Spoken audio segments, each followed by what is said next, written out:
বন্ধুরা, মুর্শিদাবাদ কিচেনে আপনাদের সকলকে স্বাগত। প্রতিদিনের মতো দুপুর ঠিক দুটোয় আবারও আমি আপনাদের সামনে আরও একটি রেসিপি নিয়ে হাজির হয়েছি। আর আজকের রেসিপি দোকানের স্টাইলে বা দোকানের স্বাদে ময়দার বিস্কুট। তো বন্ধুরা, আপনারা তো বিস্কুট দোকানে কিংবা বাজারে কিনে খেয়েছেন, আবারও হয়তো অনেকে বাড়িতে বানিয়েও খেয়েছেন। তো আসুন আজকে আমি বাড়িতেই বানিয়ে আপনাদের দেখাই। আর বন্ধুরা, আমরা দৈনন্দিন জীবনে বিস্কুট সকাল বিকেল খেয়ে থাকি, আর বিস্কুট আমাদের অতিরিক্ত কিনে খেতে হয়। তো আসুন কিনে খাওয়া ঝামেলা ছাড়াই বাড়িতে বানাই আর অনেকগুলো টাকা সেভ করি। তো আমি বিস্কুট বানানোর জন্য একটা থালা নিয়ে নিয়েছি। থালাতে প্রথমে মেজারিং কাপের 2 কাপ মতো ময়দা নিয়ে নিলাম। এখানে গমের ময়দা নিলে হবে না, ময়দা নিয়ে নিতে হবে। তো 2 কাপ ময়দা নিয়ে নিলাম। আর ময়দা নেওয়ার পর আমি একটা মিক্সিং জার নিয়ে নেব। তো মিক্সিং জারের ভেতরে মেজারিং কাপের 1 কাপ মতো চিনি গুঁড়ো করে নেব। আপনারা চাইলে চিনিটা শিলেও গুঁড়ো করে নিতে পারেন আর মিক্সিতেও করে নিতে পারেন, কিন্তু চিনিটা গুঁড়ো করে নিতেই হবে, গোটা রাখা চলবে না।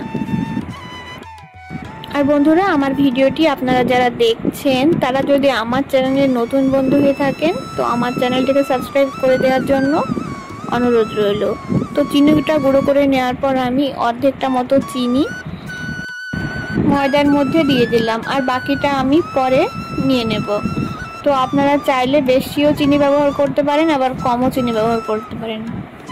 এবার আমি একটু কালো জিরে দিয়ে দিলাম। কালো জিরে দেওয়ার পরে একটু লবণ দিয়ে দিলাম, আর লবণ দেওয়ার পরে একটু খাবার সোডা দিয়ে দিলাম। খাবার সোডা দেওয়ার পরে একটু এলাচের গুঁড়ো দিয়ে দিলাম। তারপর মেজারিং কাপের 1/2 কাপ মতো গুঁড়ো দুধ দিয়ে দিলাম। গুঁড়ো দুধটা দেওয়ার পর বিস্কুটের স্বাদটা আরও দ্বিগুণ হবে। এবার আমি সাদা তেল নিয়ে নিয়েছি। সাদা তেল দিয়ে ময়দাটাকে খুব ভালো করে মাখিয়ে নেব।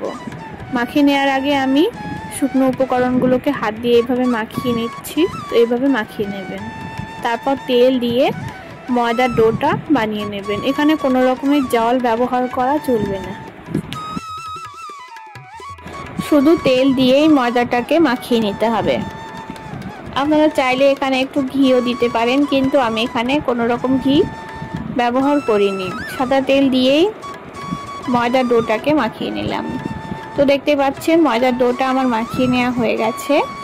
এবার আমি ময়দার ডো থেকে একটু ছোট ছোট আকারে লেচি কেটে নেব। তারপর গোল গোল করে হাতে তালু দিয়ে একটু চ্যাপ্টা করে নেব, বিস্কুটের আকার করে চ্যাপ্টা করে নেব। তো এইভাবে আপনারা গোল কিংবা চৌকো আকারেও বিস্কুটগুলোকে শেপ দিতে পারেন। আপনাদের পছন্দ মতো বিস্কুটগুলো বানিয়ে নেবেন। তো এইভাবে আমি সমস্ত বিস্কুটগুলো বানিয়ে ফেলবো। বন্ধুরা, বিস্কুটগুলো আমি এইদিকে বানিয়ে ফেলি, ততক্ষণ আপনারা কোথাও না গিয়ে ভিডিওটি স্কিপ না করে ভিডিওটি শেষ পর্যন্ত দেখতে থাকুন এবং আমার চ্যানেলটিকে সাবস্ক্রাইব করে আমার পাশে থাকুন। আর পাশে থাকা বেল বাটনটিতে ক্লিক করে অল নোটিফিকেশনটাকে অন করে রাখুন, যাতে করে প্রতিদিন যে নতুন ভিডিও আপলোড দিব সবার আগে আপনার কাছে পৌঁছে যায়। দেখতেই পাচ্ছেন আমার কথা বলতে বলতে বিস্কুটগুলো সব বানিয়ে ফেলা হয়ে গেছে। এবার আমি মাঝে একটু আঙুল দিয়ে চ্যাপ্টা করে দিলাম, আর এরপর একটু চেরি উপর দিয়ে বসিয়ে দিলাম। তো এখানে আপনারা যে কোনো ড্রাই ফ্রুটস কিংবা কালারও ব্যবহার করে নিতে পারেন। তো আমি এখানে আজকে চেরি দিয়ে দিলাম।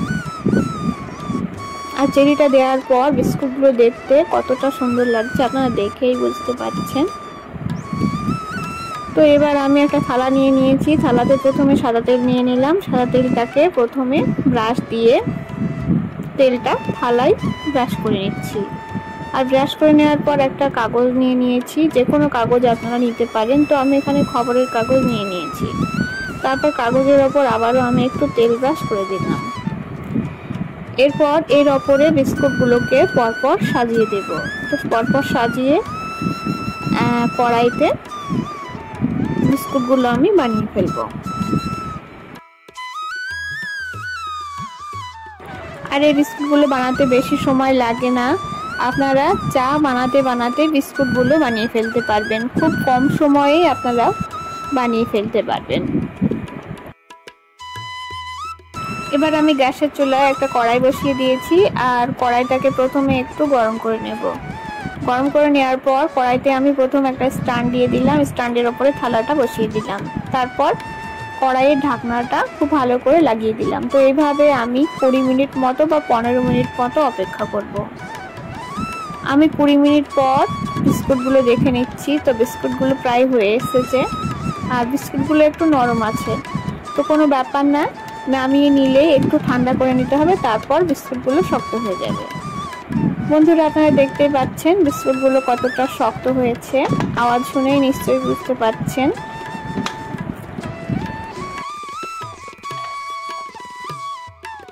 আর বিস্কুটগুলো আপনারা যখন গ্যাসের চুলার ওপর বসিয়ে দেবেন, তখন আপনারা খুবই হালকা আঁচে বিস্কুটগুলোকে বসিয়ে রাখবেন, কখনোই ফ্লেমটা হাইতে রাখবেন না। তো একটা বিস্কুট আপনাদের ভেঙে দেখাচ্ছি, দেখতেই পাচ্ছেন কতটা মুচমুচে হয়েছে।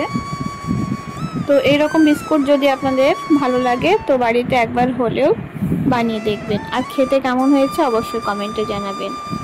আর ভিডিওটি যদি আপনাদের ভালো লাগে, ভিডিওটিতে অবশ্যই লাইক, শেয়ার, কমেন্ট করে আমার পাশে থাকবেন। আর আজকের মতো এখানে বিদায় নিচ্ছি। ভালো থাকবেন, সুস্থ থাকবেন, আমার পাশে থাকবেন। ধন্যবাদ।